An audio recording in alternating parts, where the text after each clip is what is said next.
कहिए राधे राधे श्री राधे। उधवा प्रखंड के राधानगर दुर्गा मंदिर प्रांगण में 7 दिवसीय श्रीमद् भागवत कथा का शुभारंभ कलश यात्रा के साथ किया गया।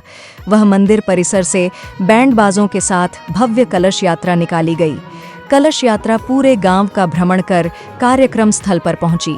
वहीं वृंदावन धाम के कथावाचक संजय कृष्ण महाराज के द्वारा कथा का वर्णन किया जाना है, जो अगली 7 दिनों तक राधानगर भक्तिमय माहौल में रहेगा।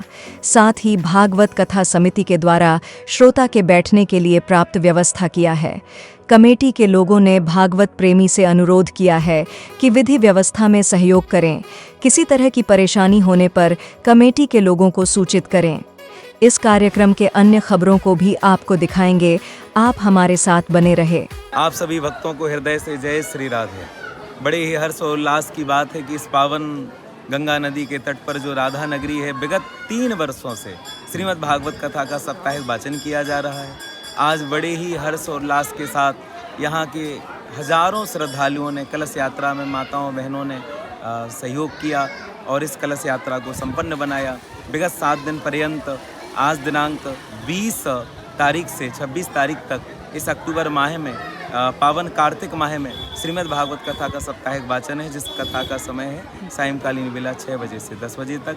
और इस भागवत कथा का प्रयोजन यही है कि युवाओं को नशे से दूर करना, माता पिता की सेवा की ओर अग्रसर करना, जो अधर्म के राह पर चल पड़े उनको धर्म की राह पर लाना और उनको अपने लक्ष्य की ओर अग्रसर करना, शिक्षा के प्रति जागरूक करना और लोगों को भाईचारे की भावनाओं को देना, ये भागवत कथा का संदेश है। 2 वर्ष की भांति इस बार तीसरा वर्ष राधानगर भगवत कथा समिति की ओर से एक भव्य आयोजन किया गया है। सारे श्रद्धालुओं से यही निवेदन है कि इस भगवत कथा का आकर श्रवण करें। राधानगर ग्रामवासी एवं भगवत कथा समिति की ओर से यथासंभव सौंदर्य प्रदान की जाएगी, सुंदर ढंग से सारी व्यवस्था की जाएगी। पिछले वर्ष की भांति इस वर्ष भी सारी चीज़ सुसंपन्न ढंग से की जाएगी और आप सभी का सहयोग से ही ये सुसंपन्न होना संभव है।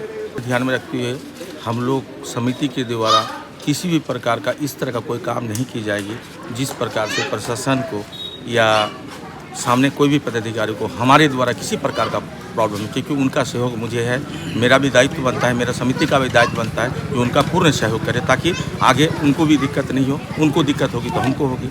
इसीलिए आचार संहिता उल्लंघन का किसी प्रकार का यहाँ से कोई व्यवस्था नहीं होगी। यथासंभव उसको ध्यान में रखते हुए सारी चीज़ की व्यवस्था की जाए। जैसे कि आज कलश यात्रा निकाले, प्रत्येक साल डीजे बाजा के साथ निकालते थे, लेकिन इस बार हम लोगों ने डीजे नहीं किया, एक बाजा के साथ ही निकले, जबकि डीजे का सारे व्यवस्था हम लोग पास है। उसके बावजूद भी क्योंकि सामने वाले पदाधिकारी की बात को हम लोग को ध्यान में रखना है।